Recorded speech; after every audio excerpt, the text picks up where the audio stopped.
Ya estamos en el piso con Guido Zatloucat. ¿Está bien? ¿Más o menos bien? Bastante bien. Bastante bien. Presidente de la Fundación de Blockchain Argentina. ¿Cómo estás, Guido? Gracias Muy por bien. haber venido. Muchas gracias por la invitación. Yo voy a ir por una pregunta que necesito mucha sinceridad porque eso me implica lo que voy a hacer durante las próximas 72 horas, que es, ¿puedo encontrar un pendrive con criptomonedas por cualquier lado? O sea, ¿me pongo a buscar tipo loca desquiciada en la calle? Creo que es más fácil perderlos que encontrarlo. Ok. Bueno, no lo voy a perder igual... porque no tengo ninguno. Así que, ¿por qué en este medio locurita, un poco para... A mí me cuesta todavía como terminar de comprender qué significa la criptomoneda y cómo funciona. ¿Podemos hacer como una cosa muy reducidita como para ponernos en tema todos y todas quienes están escuchando? Sí, claro. Criptomoneda significa es una moneda digital, básicamente, que no está emitida por ningún banco central ni ninguna compañía. En líneas generales, las criptomonedas son descentralizadas. Usan la tecnología blockchain para poder moverse, poder moverse sobre base de datos donde existen. No existe en el mundo físico, ni siquiera existe en el mundo digital. En realidad es una base de datos y esa base de datos registra cada una de las transacciones, ¿no? Eso es, por ejemplo, Bitcoin, que es la más popular de todas. Bitcoin es muy nuevo, es la más antigua de todas las criptomonedas, pero es muy nuevo en cuestión de tecnología. Nace en 2009 recién, ¿no? Entonces bastante... Es la papá de todas las criptomonedas. Es la papá, es la que más grande es, la que más mercado tiene y es la más importante, ¿no? Y tiene distintos conceptos. Básicamente, el principal es una emisión controlada, van a existir solamente 21 millones de Bitcoin y la gente puede tradear con eso. En un principio nace con una idea más que nada un poquito anarcocapitalista, si se quiere, de bueno, emitamos una moneda que no dependa de ninguna compañía, que los propios usuarios la mantengan viva, con una emisión controlada, porque nace después de las crisis del 2008 y la hipoteca en Estados Unidos y el salvataje de los bancos, ¿no? Pero ¿por qué nadie puede meterse en la base? ¿La base de datos tiene una residencia física? ¿Alguien puede meter la mano sobre esa base de datos? No, el concepto principal de blockchain es que es trazable, porque toda la información que está ahí la podemos ver todo, porque también es transparente, y es descentralizada porque los nodos que están funcionando son miles que están por alrededor del mundo y cualquiera puede usarlos y cualquiera puede usar Bitcoin sin pedirle permiso a nadie. Así nace por lo menos la tecnología, después cuando va evolucionando se crea toda una industria alrededor de eso, y obviamente hoy en día ya existen muchas empresas para poder interactuar con Bitcoin. Y en esa locura me imagino que hay muchas empresas estas creadas, pero digo que de alguna manera mueven esa moneda virtual para acciones. O sea, ¿ya se está manejando en acciones? No, en realidad se maneja por el propio Bitcoin. Es el concepto. Es solo ese mercado, digamos. O sea, yo puedo meter pesos y sacar bitcoins. Exactamente. Y los saco, pero no lo sacas físicamente. Lo saco físicamente en un Te dan pendrive. una monedita así que dice Bitcoin. En realidad no lo sacás nunca. Vos lo que haces es tener el acceso a esos Bitcoin, ¿no? Bien. Por eso siempre que se habla de encontré tal Bitcoin en tal lado, vos en realidad lo único que encontrás es tu llave de acceso a esos Bitcoin, porque los Bitcoin no existen. Un password. Claro, exactamente. Sería eso. De tu billetera, ¿no? Porque no existen los Bitcoin como tal, ni siquiera como un archivo digital, ¿no? Que vos descargas el punto Bitcoin y lo tenés guardado en un lado. No hay un punto.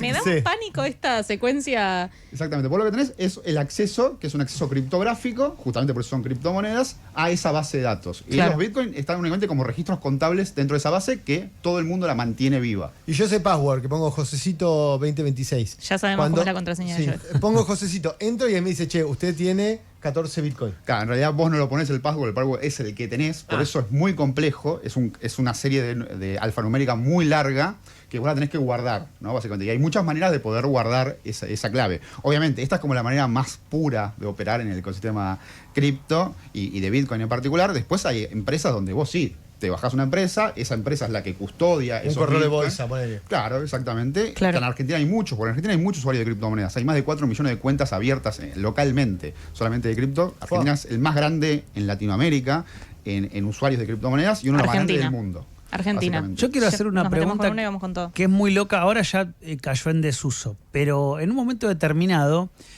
tanto como con consolas de videojuegos como con placas de video, uno en su domicilio, de hecho esto hizo disparar el precio de las placas de video de determinadas marcas, que se descubrió que podían, que tenían la potencia para generar el cálculo, voy a decirlo de una forma muy sencilla, que podía producir un Bitcoin. Es decir, un objeto creado con un fin específico, por ejemplo, permitirle a una computadora que corra video, se descubre que posee una característica nueva, que justamente es hacer un cálculo que produce un Bitcoin, por ejemplo. Se pueden producir Bitcoin. Se podía en un momento, ¿no? Quiero que nos cuentes eso. ¿Cómo fue En esto? realidad sigue haciendo así. A ver, los Bitcoin en líneas generales, para mantener esta base de datos funciona un sistema de incentivos, ¿no? Estoy en un nivel de el meme que hace calculitos, ¿viste? De la mujer que hace calculitos. Estoy tipo, no quiero pasar vergüenza al aire, pero no sé si la estoy pasando Es tan algo bien. un poco complejo. Eso se llama el proceso de minado. Cada uno de estos bloques de información que funcionan dentro de la blockchain, básicamente, después de cierto tiempo, que son 10 minutos en el caso de Bitcoin aproximadamente, se minan, ¿no? Entonces hay un montón de gente compitiendo al mismo tiempo, como si fuera en una lotería. A ver quién saca el cálculo primero. A ver quién saca el cálculo primero, exactamente. Cuando el cálculo era ¿Cómo? muy simple. ¿Puedo investigar y sacar la clave y obtener el password? No, cada bloque de información. Claro, Yo me iba a poner a buscar pendrive, A ver, pero vos te vas a poner a calcular recordá que Bitcoin, por ejemplo, es finito. Dijo él la cantidad 21 de... millones. O sea, se pueden conseguir 21 millones de cálculos que den un resultado. Pero No entonces, más. ¿a alguien se lo estoy sacando? No. Los Bitcoin van a ser 21 millones, todavía no están emitidos y se van emitiendo cada 10 minutos en cada uno de estos bloques. El que Esos descubre uno, bueno, ahí... Esos mineros lo que hacen básicamente es eso, que básicamente es un hash criptográfico, es una ecuación matemática muy compleja que cada 10 minutos tenés que cerrarla. Entonces todos esos mineros compiten. Lo puedes hacer con placa de videos, hoy en día también puedes hacerlo, pero la realidad es que el cálculo ha subido tanto de complejidad porque está diseñada así la moneda, cuanto más usuarios hay, Que a menos que más tengas sube. un granero lleno de envidia adentro. Y perdés plata, porque si yo mino una criptomoneda pero quemo 100 computadoras, ya la cuenta empieza a ser. No, y rara. aparte que arranca la cuestión de la cantidad de energía que gastás, Claro, ¿no? exactamente. Entonces el punto de equilibrio que se va buscando es justamente la energía que buscas, el costo del hardware para poder hacerlo. Hoy en día existen ASIC, que son computadoras específicamente creadas y diseñadas para eso. Directamente. Puedes hacerlo todavía con placa de video, pero nunca... Es muy difícil, la ecuación es tan complicada que tiene que hacerse que no funciona. Mucha gente, perdón, la última, ¿eh? Tranquilos, oyentes y oyentas. Yo estoy igual que ustedes. O sea, de verdad, tranquilos, se puede volver a ver este video, se puede volver a escuchar, tranquilos. Cuando se complejizó el tema de sacar Bitcoin, muchos minaron, por ejemplo, a Ethereum, recuerdo, ¿no? Que dicen, bueno, che, el cálculo en Bitcoin fue más complejo, vámonos a esta moneda Claro. que paga un poco menos, pero que hay más posibilidades. Yo conozco un montón de gente que no era millonaria y que en su casa se había puesto una heladerita con 4 o 5 CPU y viendo qué onda. Eso habla un poco de lo que somos los argentinos y de buscar siempre esas cosas. Que sí, todo el mundo en esas épocas estábamos minando directamente. Argentina. Ethereum. Yo también de por medio. Fuiste minero. ¿Quién no de- detonó una fue Play minera. 4, no? Haciendo... Exactamente.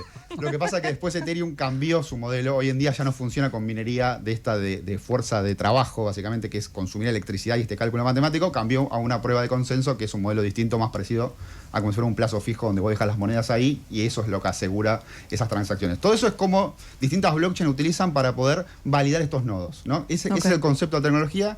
No depender de una empresa como si fuera Visa, donde tiene sus servidores para hacer los cálculos, sino que lo hacemos todos.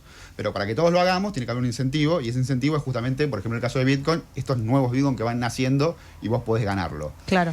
Esto habla Ese un poco... incentivo es yo un poco al minar, presto mi computadora para que se alojen los bitcoins, algo así sería. Para que se genere la ecuación que va a nacer los nuevos Bitcoin. Ahí va. Va siendo como un panal, un enjambre que va Presto mi colaborando. computadora para que Bitcoin siga fabricando su Bitcoin y alguna moneda me queda. El Commonwealth, la tierra de los comunes digitales, digamos. Todos está. ponen, todos sacan. Pero pará, entonces, José Cornejo, Ludmi o cualquier No, oyente. a mí no me sumes porque vamos a perder Pero plata. pará, cualquier oyente de la radio. ¿Qué va a decir cualquier oyente de la radio? Buenísimo, no se entiende nada. ¿Qué hago yo? Me robé un palo verde del Estado. Me preguntan, ¿de dónde sacó usted, José Cornejo, un palo? Yo tenía un pendrive en casa. Yo minaba. Yo minaba, ¿por qué no? Total es inchequeable. Yo minaba y hice un palo. Venía a ver cómo minaba. Yo tenía un galpón así donde antes guardaban un avión, pero lo tengo lleno de PlayStations y metí un palo verde. Bueno, todo esto de hablar de cómo se minaba Bitcoin, que Bitcoin se minaba directamente con placa de videos, habla un poco también de cómo se construyó todo el ecosistema local acá y puntualmente de cómo era en este 2013 y 2014. O sea, esa cultura existió en Argentina. Eso existió y los primeros Bitcoin que se tradieron en Argentina son justamente los gordo compu que tenían la compu sin usar a la noche y la dejaban minando. Después había que vendérselo a alguien. Entonces ahí en esos años, cuando no existía los exchange, cuando no había otra manera, la única manera era, existía un sitio web, por ejemplo, se llamaba Local Bitcoin, donde vos decís, claro, como un Tinder, pero de Bitcoin. De compra-venta de Bitcoin. un marketplace. Exactamente, vos decías, che, tengo 32 Bitcoin, ¿quién los quiere vender? Bueno, dale, yo te los compro. Otro gordo minero. ¿Dónde nos juntamos? Nos juntamos en el En Parque Lezama. Debajo de la autopista, ahí en Claro. Constitución. Y ahí se hacían esos intercambios en efectivo. Pero ¿cómo? O sea, uno Igual le le da la plata llevabas y el otro quiere- pendrive. El otro te transfería quedaban bloqueados, en realidad te lo transferían antes, quedaban bloqueados en local Bitcoin, vos ibas, te encontrabas y esa persona habilitaba como así, me lo dio. Y vos rezabas cuando le decía, por favor, llega a tu casa y no tengo nada, no tengo saldo. Recién hacían los smartphones, todo, ¿no? Pero así funcionó, bueno, y los primeros exchange en Argentina nacen en 2014, 2013, justamente que es el que siguen hasta el día de hoy, que es Ripio, básicamente lo que hacían era ir a los hoteles de Argentina, del centro porteño, y decirle, vos aceptá Bitcoin. Si alguien viene y te dice, quiero pagar con Bitcoin, acordémonos, también eran tipos de restricción cambiaria, despasaje con el dólar oficial, cepo. De me quiere ir todos los años a Punta del Este. Entonces decían, vos aceptá Bitcoin, si alguien viene y te da viene un loco, viene un sueco, un loco, te quiere pagar conmigo, puedes decirle que sí. Qué bueno que yo no estaba trabajando. Después vemos. Yo voy con una moto, te doy los dólares en efectivo y vos me pasas esos Bitcoin. Muy cacuija, muy cacuija. Argentina. Uno que se imagina, viste, las grandes corporaciones, los tipos de los yuppies del este, no.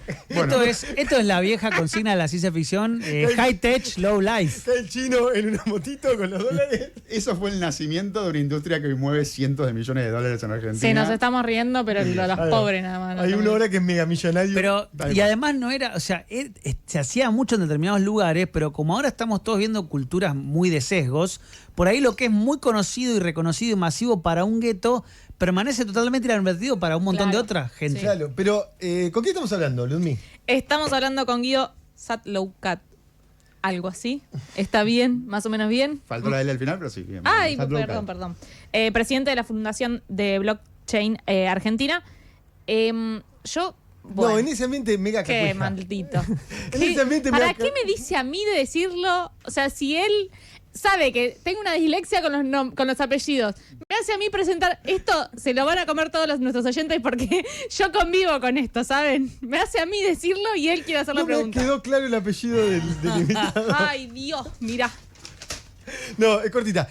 En esa época, en ese escenario tan cacuija, puede ser que había todavía una persona que no iba a ser mi jefe de gabinete en Argentina y cayera con 200, 300 mil dólares a comprar Bitcoin. ¿Existía eso? Mira, la verdad, dentro de las posibilidades es posible, porque Bitcoin nace en el 2009. Claro. Había gente trayendo en esa época, pero la verdad, esos montos en esos años en Argentina eran montos muy altos. Muy altos, y que solamente un gran jugador, operador de la City porteña mantendría ese nivel de operaciones. Habrá alguno que lo habrá hecho. La verdad, el normal de la gente no lo hacía en esos montos. Y también de esto, del punto de vista incluso logístico, de convertir $200.000 de billete en conseguir distinta gente que te lo compre y hacer ese intercambio directamente de persona a persona. Por las cantidades, Mario Pergolini, el conductor, hace poco en su programa de Canal 13, salió al aire y dijo, yo suelo estar muy en tema con la tecnología, yo ya estaba en la época que Manuel Adorni plantea esto, yo ya estaba en ese tema.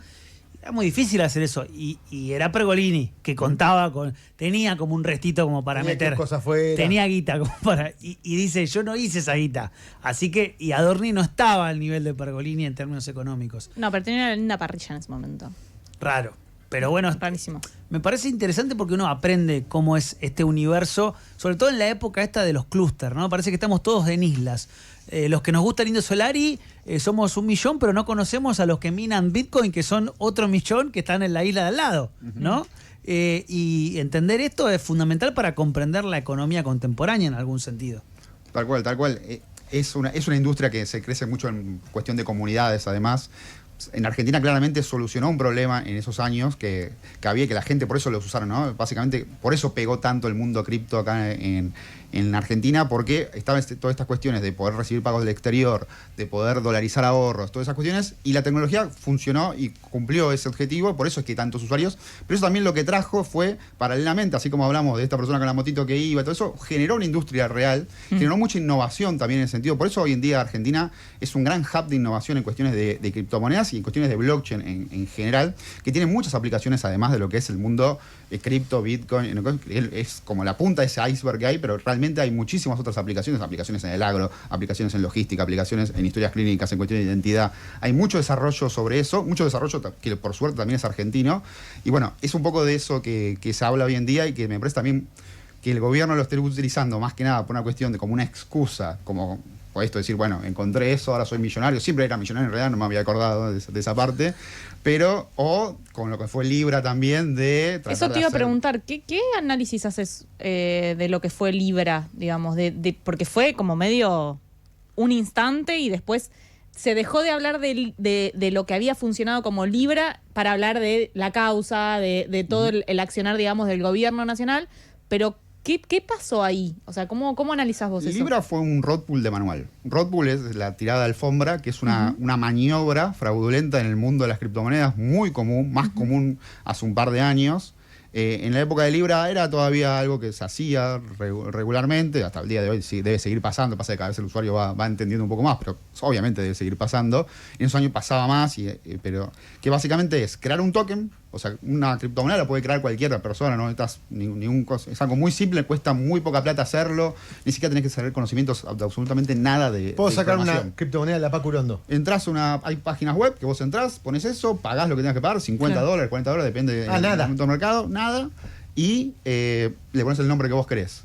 Emitís lo que muy querés, en el caso del Libra eran 1.000 millones de libritas creados, Sí. y buscás una persona famosa, si es un presidente mejor, que te diga esto es el futuro, esto es lo que viene. Entonces todo el mundo, porque se mete ahí. Vamos con literalmente es alrededor del mundo que sucede, la gente dice, hey, si hay un presidente, si está diciendo que esto es lo mejor que hay, rápido. Escuchame, es un entremos ahí. presidente, no es una joda. Es el presidente de Argentina. Eso es lo que hace que el precio nazca de casi $0 a $5 que llegó, pero en volumen de transacciones fueron más de 120 millones de dólares que se movieron ahí, y cuando suben ese precio, los propios creadores, que son los que tienen la enorme mayoría de esos tokens, casi el 90% de los tokens emitidos, empiezan a vender. Vendés fuerte. Eso hace que realmente un rug pull al principio duraban una semana, 2 semanas, la gente miraba. Esto fue una noche. Duró horas, nada Horas. más. Se cayó muy rápido, digamos. Porque rápidamente salieron todos a vender, y obviamente a vender. La estafa no está en que te dieron algo que no estaba. Los Libra vos los seguís teniendo. La estafa es en decirte que Libra va a funcionar para algo que no iba a funcionar, que técnicamente era imposible. Tener que la funcione, información anticipada, privilegiadamente. y tener la información para poder vender en ese momento, comprar barato, comprar casi a $1 centavo y vender a $5. Esa es la diferencia, y muy Casi rápidamente, 50 veces, 500 veces. Che, Guido, y suponete que en la causa de Adorni te llama el juez. Dice, che, porque mirá, la verdad, todo esto lo que pareciera, la forma que explicó Adorni, es que es irrastreable si él efectivamente compró o no cripto. Si te llama un juez y dice, che, necesito que me ayudes, que me asesores. ¿Yo puedo rastrear si esta persona efectivamente compró, tenía en el año 2013, 2014, como dijo él, $200.000, compró cripto y después las volvió a vender después del boom de Bitcoin?